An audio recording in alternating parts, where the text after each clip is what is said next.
위해서 오셨습니다. 이 땅이 영원하면 천국은 필요 없습니다. 그러나 땅은 우리가 살고 있는 이곳은 영원하지 않습니다. 저도 여러분도 하나님의 입김에 의해서 잠시 잠깐 후면 이 세상을 떠날 존재들입니다. 죄값으로 살다가 죄 때문에 죽어 지옥 형벌에 들어갑니다. 예수님은 하나님의 뜻을 받들어서 우리 지옥 보내지 않고 천국에 가도록 이 땅에 오셔서 십자가를 지셨습니다. 우리 죄와 허물과 죽음의 문제를 해결하시기 위해서 십자가에서 죽으셨습니다. 십자가에서 죽으신 예수님, 십자가를 지고 골고다를 향하여 올라가신 예수님, 어린 양을 보라. 마태복음 13장은 천국 비유에 대한 말씀입니다. 천국을 비유로 말씀하셨는데 오늘 5번째, 6번째 비유가 오늘 우리가 읽은 본문입니다. 마태복음 13장에서 천국 비유 7가지가 나오는데 그 2가지 비유에 대해서 오늘 읽었는데요. 그 첫째는 밭에 감추인 보화와 같다. 천국을 밭에 감추인 보화와 같다. 그렇게 말씀하셨고, 2번째 비유는 천국은 마치 좋은 진주를 구하는 장사와 같다. 같은 맥락에서 쌍둥이 비유라고 볼 수 있는데 같으면서도 다릅니다. 지지난주, 지난주 2번에 걸쳐서 그 겨자씨의 비유와 그리고 누룩의 비유가 쌍둥이 비유인데요. 같으면서 다른 것을 볼 수가 있어요. 오늘도 마찬가지입니다. 이 5번째 비유, 밭에 감추어진 보화, 그리고 6번째 비유, 진주를 구하는 장사. 무엇이 다른가 하는 거예요. 밭에 감추인 보화는 우연히 보화를 발견한 것입니다. 그리고 진주를 구하는 장사의 비유는 적극적으로 진주를 찾는 비유입니다. 우리 겨자씨 비유는 예수님께서 채소밭, 자기 밭에 겨자씨, 겨자는 씨가 한번 떨어지면 말입니다. 자기 주변을 다 겨자화 시켜버리는 거예요.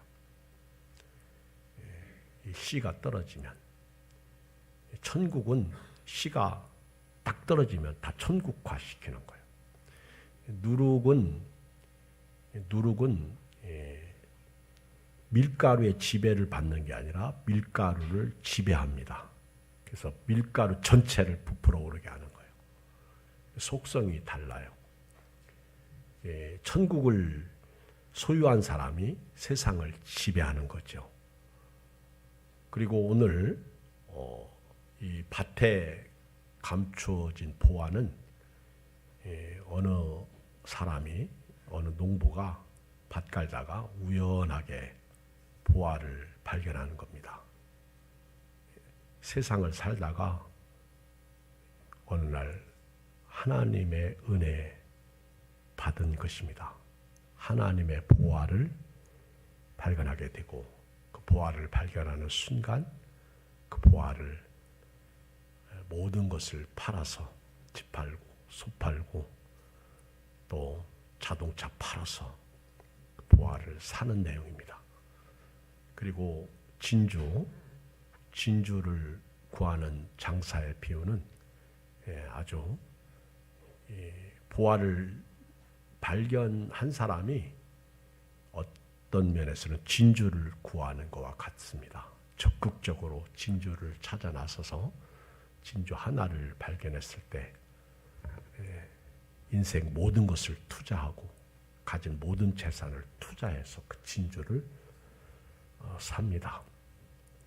같은 맥락에서 쌍둥이 비유지만은 같은 것 같지만은 다른 비유다 하는 것을 말씀드립니다. 저는 오늘 이 시간에는 밭에 감추어진 보화에 대해서 말씀을 드릴 것입니다. 진주를 구하는 장사의 비유는 오후 시간에 말씀을 드릴 겁니다. 오후 2시 20분에 오십시오. 그러면 진주를 구하는 장사의 비유에 대해서 말씀을 드리겠습니다. 밭에 감추어진 보화 44절 같이 한번 읽겠습니다. 시작. 천국은 마치 밭에 감추인 보화와 같으니 사람이 이를 발견한 후 숨겨두고 기뻐하며 돌아가서 자기의 소유를 다 팔아 그 밭을 사느니라. 여기 보면 밭에 감추인 보화. 보화가 어디에 감춰져 있어요? 밭이 나와요. 그리고 밭에 보화가 감춰져 있습니다. 그리고 어떤 사람이 이를 발견한 후 숨겨두고 기뻐해요. 보화를 발견한 사람의 그 두 가지 반응, 숨겨둡니다. 그리고 기뻐해요. 그리고는 돌아가서 자기의 소유를 다 팔아 그 밭을 삽니다. 저는 오늘 첫 번째 드리고 싶은 말씀은 밭에 대한 말씀이에요. 밭. 우리 그 마태복음 13장에는 7가지 비유가 나오는데 그 첫째 비유가 씨 뿌리는 비유고요. 두 번째 비유가 곡식과 가라지 비유고요. 세 번째 비유가 겨자씨 비유. 네 번째 비유가 누룩의 비유. 다섯째 비유가 오늘 읽어드린 밭에 감추어진 보화. 여섯 번째 비유가 진주를 구하는 장사의 비유.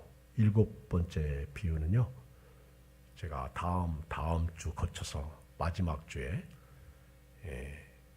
그 고기 잡는 어부가 그물에 고기가 걸렸을 때 좋은 고기는 그릇에 담고 나쁜 고기는 버리는 좋은 고기와 나쁜 고기가 있다는 것이죠. 그런데 이 씨 뿌리는 비유에서 밭은 어떤 밭이었어요? 성도, 사람이 밭이었어요. 그때는 사람이 밭. 그래서 어떤 밭은 길가와 같이 단단한 밭, 어떤 밭은 돌이 가득한 밭, 어떤 밭은 가시떨기 밭, 어떤 밭은 좋은 밭이 있었다 그랬어요. 그리고 두 번째 곡식과 가라지 비유에서 곡식을 예수님께서 자기 밭에 뿌리셔서 자기 밭. 그 밭이 예수님의 밭, 하나님의 밭이에요.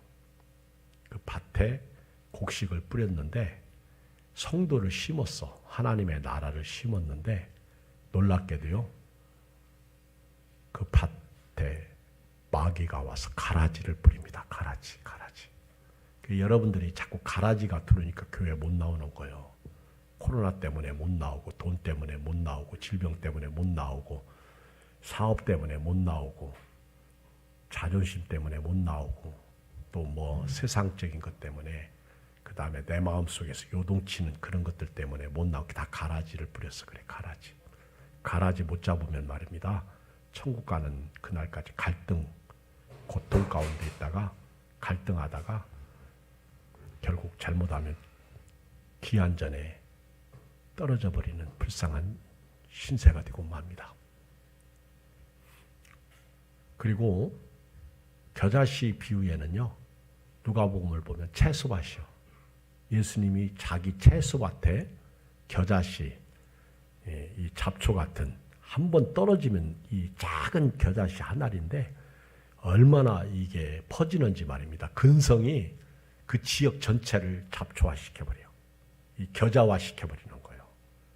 어마어마한 아주 근성이 있어요. 그래서 진짜 믿는 사람들은 그 그 천국시가 한번 딱 떨어지면 말입니다. 자기가 사는 지역을 전부 복음화 시켜버리는 거예요. 어마어마하죠. 겨자씨의 어떤 그 다음에 이 밭은 바로 채소밭인데 채소밭에 왜 하필이면 겨자씨 잡초를 심어요. 거기다가 채소를 심어야지. 잡초 같은 거는요 뽑아버려야 돼요. 갈릴리 지역의 겨자씨 한번 땅에 떨어지면 작은 씨 하나가 그냥 전체를 전부 아주 겨자화 시켜버리니까 그래서 못 견디는 거죠. 이 잡초 같은 베드로, 바울 같은 사람들이 변해서 하나님의 나라를 이루어간다 그런 얘기죠. 그리고 이제 또 하나의 밭이 나오는데 오늘 여기 밭이 나와요. 이 밭은 말입니다. 우리 같이 한번 읽어볼까요? 38절을 읽어요. 38절 시작. 밭은 세상이요. 그랬어요. 더 읽지 마세요. 밭은 세상이다. 세상, 밭은 세상이다. 그러니까 또 예수님은 자기 밭이다 그랬어요. 그리고 채소밭, 이 밭이 세상이다. 그렇다면 이 밭은 말입니다. 어떤 세상일까요? 하나님이 창조한 세상이다 하는 거예요. 그러니까 여러분, 우리가 살고 있는 이 세상은 어떤 세상이에요? 하나님이 창조한 세상이에요. 자 보세요. 요한복음 3장 16절 시작. 하나님이 세상을 이처럼 사랑하사 독생자를 주셨으니 이는 저를 믿는 자마다 멸망치 않고 영생을 얻게 하려 하심이라. 하나님이 이 세상, 이 밭이거든요. 하나님이 창조한 세상이 밭이야. 이 밭은 어떤 면에서 사람입니다. 사람이에요. 이 밭, 이 세상. 그러니까 싫든 좋든 이 세상에 사는 모든 사람은 다 어디 살고 있어요? 하나님이 창조한 세상에 살고 있는 거예요. 아니라고 부인해도 사실입니다. 그런데 로마서 1장에 보면 하나님을 영화롭게 하지도 아니하고 하나님을 감사하지도 않는 거예요. 이게 문제죠. 하나님 것 가지고 쓰면서 하나님 없이 사는 거예요. 러시아가 우크라이나를 침공하는 것도 땅 따먹기죠. 결국 땅 차지하려고 그러는 거죠. 옛 소련을 소련을 회복하려고 그 영광을 회복하려고 그러는 거죠. 한 사람의 그 타락이 전체를 타락화시키는 것처럼 누룩이 전체를 밀가루 전체를 누룩화시키는 것처럼 이 세상도 그러하다는 거예요. 한 사람 때문에 얼마나 억울한 생명, 꽃도 피워보지 못하고 죽는 생명이 많은지 모릅니다. 참 슬픈 현실입니다. 이 밭, 하나님이 창조한 이 세상의 밭, 여기에 하나님께서요 보화를 감춰 놓으신 거예요. 이 세상의 밭에 이 보화를 감춰 놓으신 거예요. 그런데 이 세상이 타락한 세상이야. 전부 지옥 가는 세상이야. 생각하는 것이 악하잖아요. 오죽하면 바울이 악은 그 모양이라도 보이라고 하지 않았습니까? 이 타락한 세상을 구원하시기 위해서 이 땅에 예수님을 보내주신 거예요. 세상 죄를 지고 가는 어린 양을 볼 수 있는 영적인 안목이 있어야 됩니다. 보화를 감춰 놓으신 거예요. 보화를. 근데 이 보화를 아무나 발견하지는 못해요. 여기 오늘 보니까 하나님께서요 이 밭에 보화를 감춰 놓으셨는데 여기 보면 사람이 이를 발견한 후 숨겨도 그랬어요. 우리가 지금까지 그 주일학교에서도 그렇고 저도 그렇고 보통 이렇게 설교할 때 우리 노래도 있잖아요. 천국은 마치 밭에 감추인 보화 그러면서 집 팔고 소 팔고 냉장고 팔고 그러면서 막 춤추고 노래하잖아요. 그죠? 한번 불러봐. 주일학교 선생님도 시작.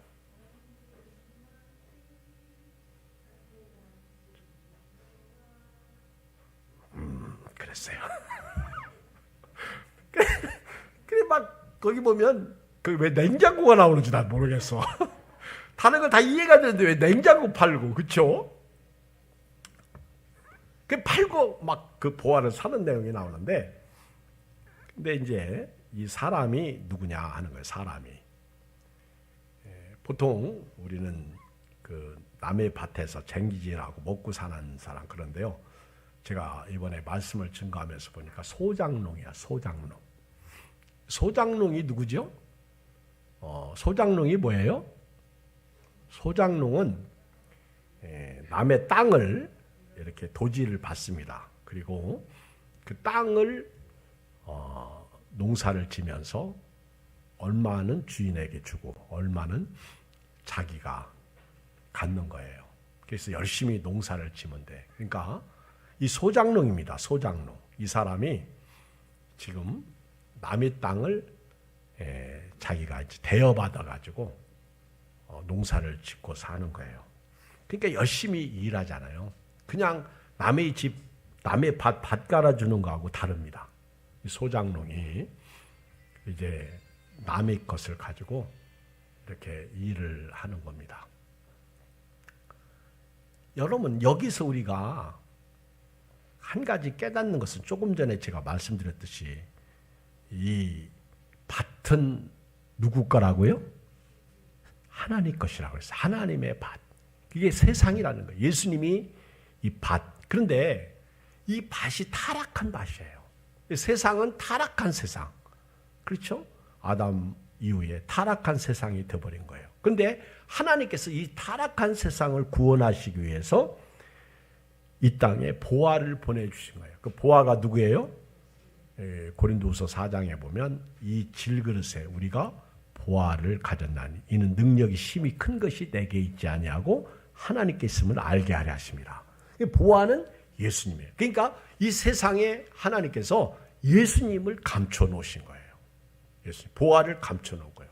그리고 이 세상을 살아가는 저와 여러분들은요, 하나님의 것을 가지고 사는 사람들입니다. 소장농이에요. 소장농. 남이 땅을 빌려서 농사짓고 얼마를 드려요. 그래서 우리는 하나님을 영화롭게 하고 하나님을 감사하면서 살아야 될 줄 믿습니다. 그런데 타락한 인간이 모르는 거예요. 이 사람도 지금 이제 소장농으로서 밭을 갑니다. 일을 하는 거예요. 쟁기를 가지고 이제 소를 몰면서 밭을 가는데 이 사람은요 상당히 성실한 사람이에요. 이 사람이 이제 남의 땅을 물려받아 가지고 자기가 이제 밭을 가는데 그동안 이 밭을 갈았던 사람은 대충 갈았어요. 여러분 그 시골에서 농사 저보고 쟁기질 해보셔서 쟁기질? 저는 쟁기질 하다가 쫓겨났어요. 저도 한번 해볼게요 아저씨하고. 그래 해봐라 그랬는데 이 쟁기질 하는데요 이게 똑바로 안 갈리더라고. 소가 이렇게 소를 모는데 소가 지 맘대로 가. 그리고 저도 쟁기를 가지고 이렇게 하는데 조금 누르면 깊게 들어가고 조금 들면 땅에 안 갈려. 그러니까 기술이 필요한 거예요. 농사 아무나 짓는 줄 아십니까? 기술이 필요해, 기술이. 그래서 이제 보통 저희 어렸을 때 어머니도 그렇고 할머니도 그런 말씀 하시더라고. 아무개 쟁기질 하라고 부르면 밭을 10cm밖에 안 간대. 이렇게 살짝 기가 막혀. 그것도 자기 소 힘들다고요. 10cm 정도만 딱 갈아. 그러니까 곡식이 덜 드는 거예요. 그런데 아무개 부르면 그 사람 한 20cm 간다. 20cm 가면 소가 배나 더 힘들어요. 조금 힘줘서 누르면요 20cm가 들어가죠. 근데 이 소장농은 상당히 부지런한 사람인가 봐.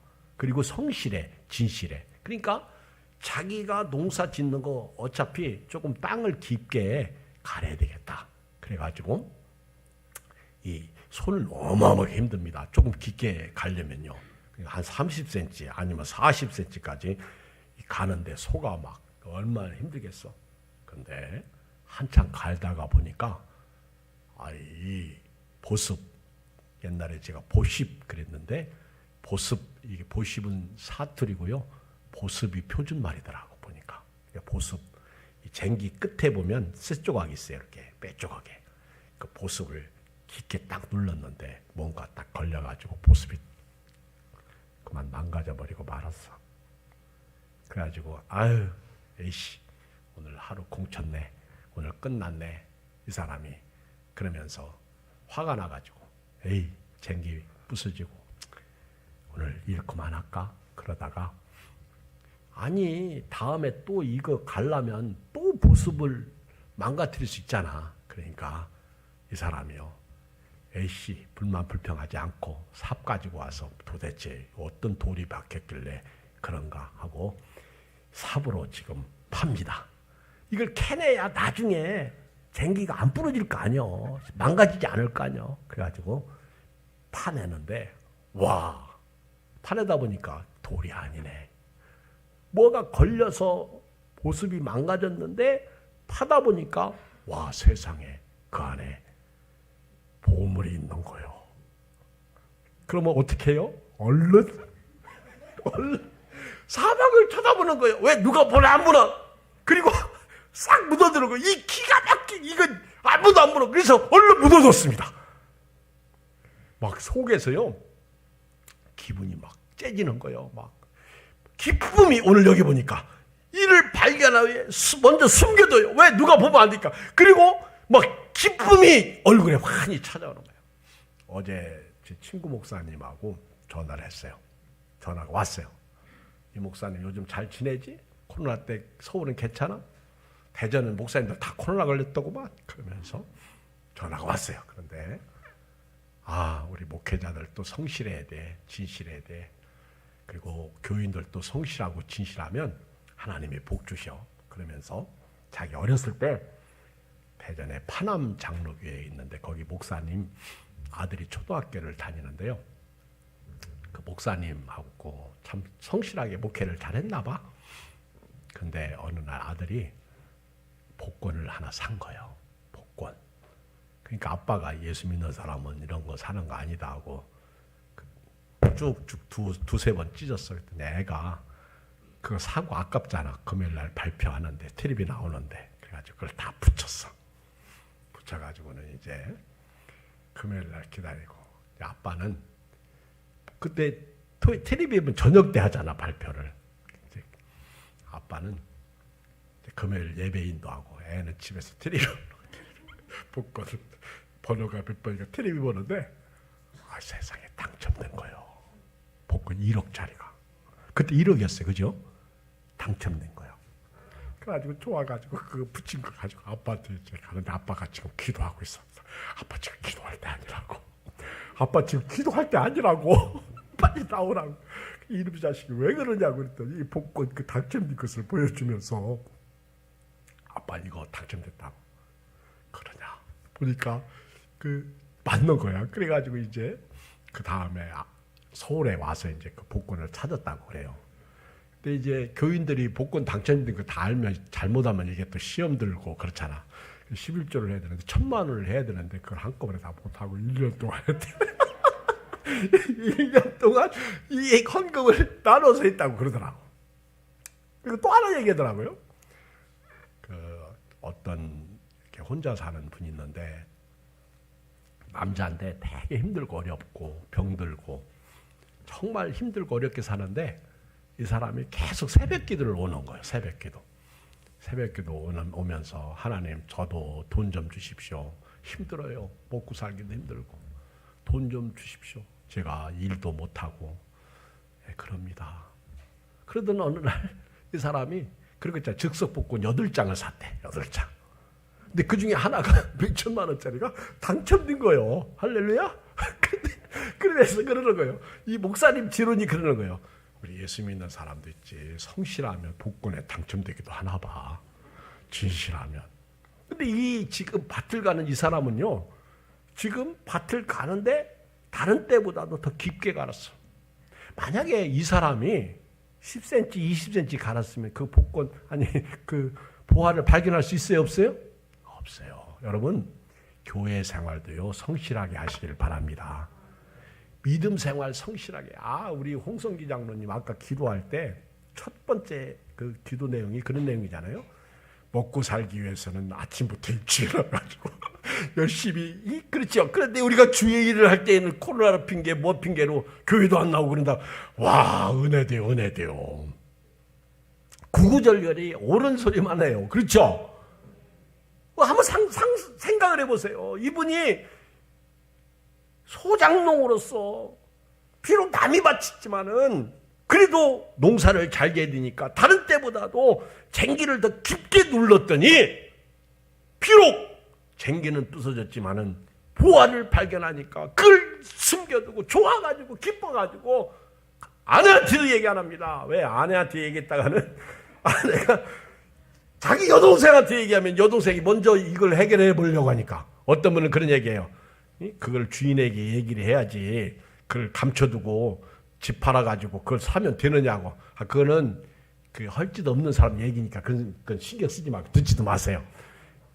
그러니까 이 사람은요 자기 혼자만 고민하는 거예요. 기뻐하고 즐거워하는 거예요. 다른 사람한테 얘기해봤다가는 큰일 나는 거예요. 대번 여러분 죄송한데 여자한테 얘기하면 여자들은요 금방 이 속에 있는 걸 못 견디거든요. 이 비밀을. 그러니까 다른 여자한테 얘기하고 가족끼리 얘기하고 그러면은 벌써 주인에게 들어가 잘못하면. 그러니 이거 살 수가 없거든. 그런데 어렸을 때 할머니가 이런 얘기를 했습니다. 아들아, 손자야, 저 밭 말이다. 저 밭이 원래 우리 밭이었어. 저 밭이 원래는 증조부 할아버지 때는 우리 밭이었는데 증조 할아버지가 노름을 했는지 잘못 살아가지고 지금 주인한테 이게 넘어간 거예요. 저 밭은 원래 우리 밭이다. 그 소장농으로서 이 어렸던 사람이 어른이 돼가지고 밭을 갈면서 이 밭은 우리 밭이었는데 어쩌다가 남의 집 밭이 돼가지고 내가 이렇게 고생하나. 이걸 내가 돈 벌어서 차지해야지. 원래 이 밭은 하나님이 세상이었는데 하나님이 주신 땅인데 이거 어쩌다가 마귀한테 넘어가가지고 우리가 이 고통을 당하나. 그러면서 이 사람이 어떤 꿈을 가지고 소망을 가지고 밭을 갈게 된 거라고 어떤 분은 그런 얘기도 합니다. 이 밭을 가는데 보화를 발견하게 된 거예요. 아마도 이 사람이 자기 집 재산이 넘어갈 때 다 빼앗길까 봐 증조 할아버지께서 그 땅 속에 그래도 이것만큼은 우리 후손들에게 물려줘야지 하고 감춰 놓았는지 모릅니다. 오늘부터 고향 땅에 가셔서 우리 땅이었다면 한번 찾아보세요. 이스라엘 나라는 그렇게 했대요. 종종 그렇게 이스라엘 나라에 가면 밭에 보화를 감춰놓고 그랬다고 합니다. 그 이후에 어떻든 간에 이 소장농으로서 보화를 발견하는 순간 그것을 숨겨두고 집에 돌아가가지고는 기뻐하면서 돌아가서는 그 밭을 사는데요. 그 밭에 있는 밭을 사기 위해서 자기 집 팝니다. 소 팝니다. 돼지 팝니다. 자기 자가용 팝니다. 다 팔아가지고 그 밭을 사요. 다시 한번 읽어요. 44절 시작. 천국은 마치 밭에 감춘 보화 같으니 사람이 이를 발견한 후에 숨겨두고 기뻐하며 돌아가서 자기의 소유를 다 팔아 그 밭을 사느니라.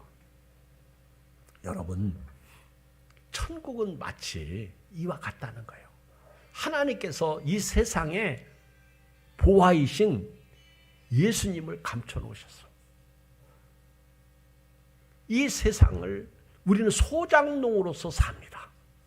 소장농으로서 살다가 이 인생길 험하고 지쳐 살아갈 용기가 없어질 때, 병들었을 때, 죽음의 위기가 찾아왔을 때, 사업에 실패를 했을 때, 자살하려고 했을 때 어느 날 누군가가 나에게 그 복음을 가르쳐 준 거예요.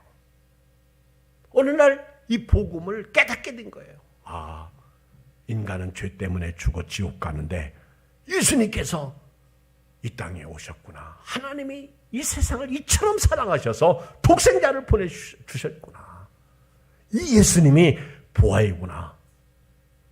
골로새서 2장 2절에 이는 그들로 마음의 위안을 받고 사랑 안에서 연합하여 확실한 이해의 모든 풍성함과 하나님의 비밀인 그리스도를 깨닫게 하려 함이니 그 안에는 지혜와 지식의 모든 보화가 감춰져 있느니라. 예수님은 하나님의 비밀입니다. 그리고 예수 안에는 지혜와 지식이 감춰져 있어요. 모든 보화가 예수님에게 있어요. 저와 여러분들은 이 보화를 캐내는 거예요. 아무리 보물이 발견돼도 말입니다. 그 밭을 사지 않으면 소용없어요. 여기 보세요. 우리가 여기서 성경을 읽다가 한 가지 깨닫는 것은요. 이 사람이 돌아가서 자기의 소를 다 팔아가지고 뭘 샀습니까? 보화를 샀어요? 밭을 샀어요? 밭을 샀어요. 밭을. 보화를 산 게 아닙니다. 밭을 샀습니다. 밭. 이 세상이 진화론이 아니라는 거예요. 하나님이 창조한 세상이구나. 그리고 나를 위해서 보물을 숨겨놓으셨는데 그분이 예수님. 밭을 사면 보물이 들어오는 거예요. 이 사람은요. 다 팔았어요. 오늘 예수 믿고 구원받은 자녀로서요. 여러분들은 지금까지 살아오면서 한 가지 질문합니다. 예수님을 위해서 팔은 적 있어요? 뭐 팔았어요? 집 팔았어요? 예수님 위해서 여러분들이 예수님 섬기려고 소 팔은 적 있어요? 제 친구는 신학교 들어오면서 황소 팔아가지고 들어왔대. 뭘 팔은 적 있어요? 예수님 믿는다고 하면서 여러분들 값을 지불해 본 적 있어요? 오늘 찬양하면서 어린 양을 봐라. 어린 양 보기만 하면 뭐해? 그 어린 양을 위해서 오늘 내가 십자가의 길을 걷고 있어요? 내일부터 특별 새벽기도 2주간 합니다. 그리고 대신방도 할 겁니다. 여러분 주님을 위해서 희생해 본 적 있습니까? 예수님은 저와 여러분들을 위해서 하나님의 뜻 때문에 십자가에 죽으셨어요. 오늘 기도 속에도 나왔어요. 그렇죠? 저는 오늘 여러분들에게 집 팔라고 하는 거 아닙니다. 소 팔라고 하는 거 아닙니다. 자동차 팔라고 하는 말씀드리는 거 아닙니다. 예수님 때문에 나를 위해서 자기 십자가를 지신 그 예수님을 위해서 값을 지불해 본 적이 있느냐는 것을 묻고 싶은 것입니다.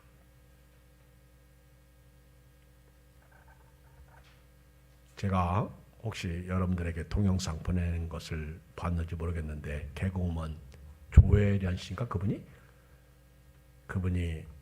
그 성경은 우리 인생의 길라잡이다.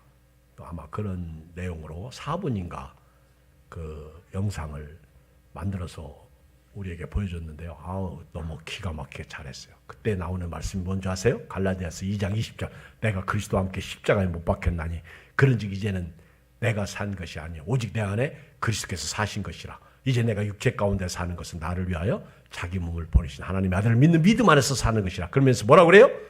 아 예수님이 내 안에 계신다고 하는데 어디? 그 참 표현도 잘해. 개그우먼이라 그런지 어디 계시지? 여기 그러면서 그렇죠? 보셨어요? 예수님이 내 삶의 주인이십니다. 예수님이 나 살리려고 나 구원하고 나 천국 보내려고 십자가에서 값을 지불하셨어요. 그렇다면 오늘 우리가 주와 복음을 위해서 최소한도 이 몸, 이 시간 내가 가진 물질의 일부 이런 값을 지불할 수 있는 그런 믿음은 있어야 되지 않겠느냐 그런 생각을 합니다. 정말 우리가 믿음의 사람이라면 집은 못 팔았어도 소는 못 팔았어도 자동차는 못 팔았어도 냉장고를 못 팔았어도 보화를 발견한 사람이라면 아무리 보화를 발견해도요 진수성찬을 차려놔도요 먹지 않으면 내 것 아닙니다. 먹어야 내 것이 되는 거예요. 그 밭을 사야 되는 거예요. 하나님이 창조한 세상을 믿어야 됩니다. 그리고 하나님께서 그 밭에 감추어 놓으신 그 보화를 영접해야 됩니다. 그러기 위해서는 나를 죽여야 됩니다. 예수님을 모시기 위해서는, 예수님이 하나님의 아들이심을 믿기 위해서는 최소한도 나를 팔 수 있어야 돼요. 내 자존심, 내 지식, 내 지혜로 믿을 수 없는 예수님, 하나님이 나에게 은혜를 주셔서 천국을 나에게 주셨구나. 그 예수님을 믿는 것이 값을 지불하는 것, 그것이 집 파는 것 아니겠어요? 그것이 자동차 파는 거 아니겠어요? 저는 요즘 코로나 시대에 참 슬픈 게 뭔지 아십니까? 이제 내일부터요 10명 모일 수 있습니다. 그리고 부활주일 다음 날 28일부터요, 아니 18일부터 이제는 코로나 확진자가 팍팍 줄면 말입니다. 이제는 그 모든 것을 푼대요. 이제 방역 수칙 이런 거 없어요. 이제 그저 만나고 싶은 사람 다 만나고, 모일 곳에 다 가서 모이고, 식당이고 어디고 다 푼대. 그리고 이제 실내에서만 마스크 쓰도록 하고, 실외에는 이제 마스크도 다 벗는데, 이제 조금 지나면요, 이제 한 보름만 지나면 옛날 조금 겁나긴 하지만 일상이 옵니다. 그런데 진짜 슬픈 것은 우리는 이거 못 풀고 있어요.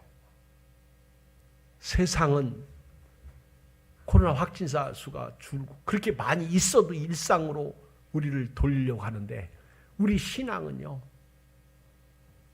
안 풉니다. 이미 묶여져 있어가지고 아주 꽁꽁 엉쳐놔가지고 풀지를 않는 거예요.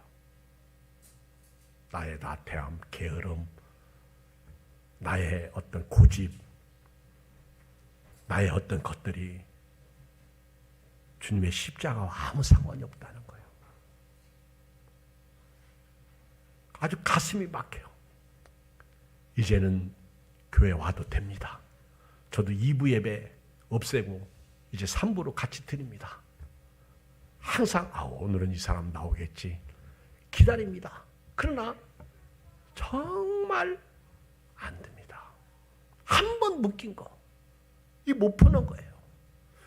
여러분 교회 오래 다녀도요, 저도 마찬가지고 여러분도요, 이 옹친 거, 이 묶인 거, 이걸 빨리 풀어주시기를 주의 이름으로 축복합니다. 풀어야 풀립니다. 코로나 이제 너무 신경 쓰지 마세요. 이거 내 마음대로 할 수 없는 거예요. 이제 주님 앞에 나와서 두 손 들고 천부의 의지 없어서 손 들고 옵니다. 회개해야 됩니다. 왜 묶여가지고, 그쵸? 오늘도 일부 예배 드리고 가던 어떤 집사님이 나보고 그러더라고. 목사님, 제가 예배 시간에 예배 나와서 현장 예배 드리니까 너무 좋아요. 제가 집에서 온라인 예배 드려봤는데 진짜 예배 같지가 않습니다. 말씀 듣다가 왔다 갔다 하지, 물 먹지, 화장실 가지, 뭐 애들 왔다 갔다 하지. 그런데 교회 와서 예배 드리니까 제 영이 살아요. 제가 너무 감사하더라고. 본받을 만한 은혜죠. 이분은요, 제가 보내는 말씀을 다시 은혜 받은 말씀으로 요약해서 저한테 보내주는 분이에요. 여러분, 오늘 말씀을 결론 내리겠습니다. 한번 팔아보세요. 집 팔라는 얘기 아닙니다. 속 팔라는 얘기 아닙니다. 자동차 팔라는 얘기 아니에요. 저는 오늘 마지막 결론으로 여러분을 한번 죽여보세요. 내가 그리스도와 함께 십자가에 못 박혔나니 내가 사는 것은 내가 아니요 내 안에 그리스도께서 사신 것이라. 로마서 14장을 보면 말입니다. 이런 말씀이 있어요. 우리 중에 누구든지 자기를 위하여 사는 자가 없고 자기를 위하여 죽는 자도 없도다. 우리가 살아도 주를 위해 살고 죽어도 주를 위하여 죽나니 그러므로 사나 죽으나 우리가 주의 것이로다. 이를 위하여 그리스도께서 죽었다가 다시 살아나셨으니 곧 죽은 자와 산 자의 주가 되려 하심이라. 아멘. 이제 여러분들이 팔 게 딱 하나 있어요. 여러분들을 팔으세요. 신앙생활에 내가 죽어야 됩니다. 내 안에 그리스도께서 사시면 보화를 사는 게 됩니다. 이 은혜가 여러분들의 있기를 주의 이름으로 축복합니다. 기도합니다. 살아계신 아버지 하나님, 은혜와 사랑을 감사합니다.